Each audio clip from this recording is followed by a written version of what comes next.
I'm almost there. It's day 13. I'm almost on the final day of the 16 days of activism against gender based violence. And you guys have no idea how happy and excited I am about it. So today I'm talking about what men need to know about gender-based violence. If you're a man watching this video right now, you are at a very good start. What I'm trying to explain to men through this episode is the fact that gender-based violence is something they should be interested in. And here's why. To see rape and other subtle or non-subtle forms of sexual violence as a bad thing. So the other day, earlier this week, I came across a video on Instagram about a man who was being interviewed about on domestic violence. This man blatantly said boldly on camera that he beats his wife and it's necessary for men to beat their wife because it is discipline. Now, the first thing I would want you to note about that kind of mindset is that it's very audacious, because who the heck gave you the idea that women are meant to be disciplined by men? Of course, women can discipline themselves. I personally can choose to discipline myself because I'm an adult, right? But when you say you're disciplining a human being, it has to be a child. So who the heck told some men that discipline is something they have to do for women? They have to discipline women to obey them, to cause the women to do what they want. That is one thing that you have to change about your mind. If you think that women are like properties or women are children that you can discipline, you can cause or make to do what you want, then that's crazy. That's completely insane. And he also talks about the fact that he and his wife will always fight. The neighbors will knock and things like that, and they won't answer. The wife, according to him, there was a day that they fought and fought, neighbors were knocking and things like that. And they got tired, drank water, and continued. He said this while laughing. He said this while claiming that it was the right thing that was being done, that women are meant to be disciplined. Now, I really don't know what I would have said to that man if I was there when he was saying things like that. But I do know that he wouldn't have left that place without feeling disrespected by me. Honestly, because he's older than me, right? But I will make sure to talk to him like he's a child, because no adult in their right mind should think like that. And I'm not trying to be like, oh, I know it all or anything, but this idea that women are below men and then children are below men, below women, like that hierarchy, that idea is very, very messed up. One, because women are effing adults. Women are adults, they can think for themselves, they decide for themselves and all that. What makes you think that a woman who has grown into an adult is not thinking as much as you are thinking, or doesn't have the mental capacity you have for the fact that she has to be disciplined? Why? Exactly why? Let's go to the next one, because I don't want this video to be long. I don't want to make this like a rant video, but let's go to stop slut shaming women. Now, I just like sharing stories, you get. So this story is one I read on Facebook yesterday. Apparently, this happened in northern Nigeria. And you know, in northern Nigeria, Islam religion is the predominant religion. There's a girl who attends a university in northern Nigeria, and there was another of her classmates who came in for exams, and she had a baby with her, a newborn baby. Usually, the baby will cry, and then our friends would take turns in carrying the babies while they were writing their exams, right? So normally that's normal. Young girls give birth early these days in Nigeria, especially Islam people who are Muslims. They get married early and give birth early. Nobody has any issue with that. On their way going in the park, in the motor park, where they were trying to stop a taxi to enter, the conductor of one of the buses was like, he wants to carry her baby. And she was like, no, that I can't give you my baby to carry. And the guy was like, that he's not a bad person, that he just wants to hold the baby and see the baby. And she still refused. But this man thought it was okay to actually take offense. Why would you even be offended by the fact that I refuse to give you? I don't know you. You're a complete stranger. You asked me to give you my baby. First of all, if it were me, oh my God. If it were me, the fact that you even asked in the first place, you would have regretted it before you even got the chance to get offended. Are you okay? Do I know you from anywhere? Where, like, in this, the way the country is now, I should give you my baby to hold. Ah, I've not given birth before, but I'm just imagining how it would be like. He did not just stop at being offended. This guy went ahead and started insulting this girl and her friends, right? And her friends were like talking back at him, telling him that why would he try to pressure her into giving him a baby.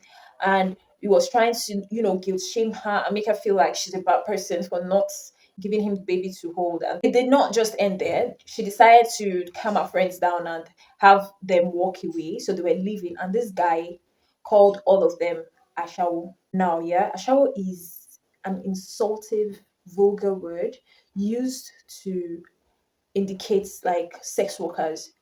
And being called an ashawo or a sex worker in Nigeria is like more often than not an insult.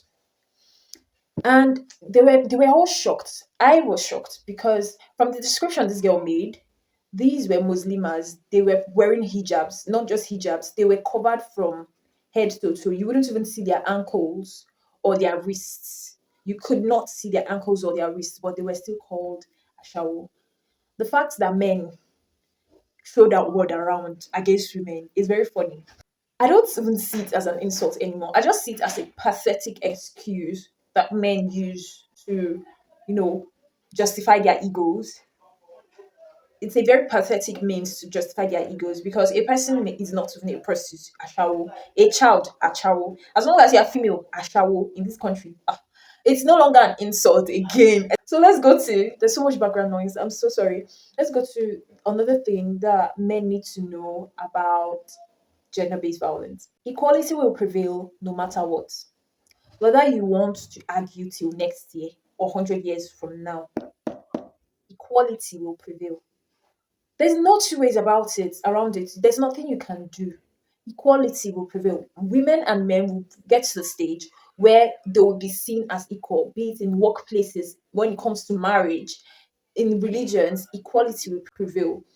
I was at a conference and one of the speakers were like that it would never happen that even feminists that are fighting for equality right now, they will not see it in their lifetime. And even their children will not see it in their lifetime that men and women will never be equal. First of all, what gave you the fucking right to decide or to conclude what the reality of millions of people in different generations? You don't have that much wisdom. You do not have that much wisdom. I hope he never watches this. But yeah, you do not have that much wisdom. You do not have that much power. It is already happening. It's happening slowly, but it will surely happen. Men and boys can also experience gender based violence,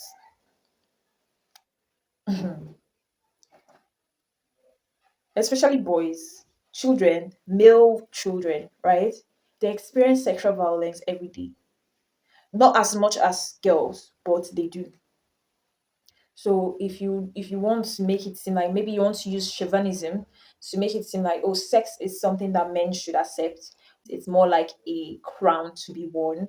The fact that that word sex, whether you were raped or not, you are supporting rape because it was a man who was raped or it was a boy who was raped. Tell me about didn't you enjoy it? Didn't you are you okay? How can we even start in letting men know that rape, sexual violence of any form, be it whether the person is your girlfriend or your boyfriend or your partner, it is evil. How can we start to pass that message to help men understand that if they do not see it as something bad for themselves, you cannot even be empathetic towards your own self. How can you be empathetic towards other people? How can you see it as evil?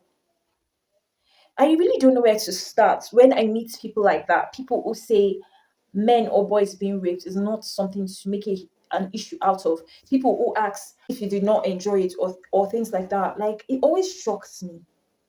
The other day, I was talking with my male friends. I won't call them friends anymore. I asked them a question. How would you feel if you get raped? And they all laughed and they were like, I want make girl come rape me. I want to be raped. Make it make sense. Make it make sense. I have nothing else to say. No words. I have no words. On a better day, I'll come back to this topic. Empathy is very important in the subject of gender based violence. You would never understand the gravity of things like rape, domestic violence, sex by coercion, and things like that. You would never understand the gravity of any of those things and other similar ones if you lack empathy. Another one is you should stop making arguments about consent. Stop it. If we come out to say always ask, always make sure you get consent before you have sex with a woman. Don't start asking, what if she's my wife? Will you force your wife to have sex with you? If you would, then you're a rapist. It's that simple. You don't force someone to have sex with you, no matter what context may be in the picture.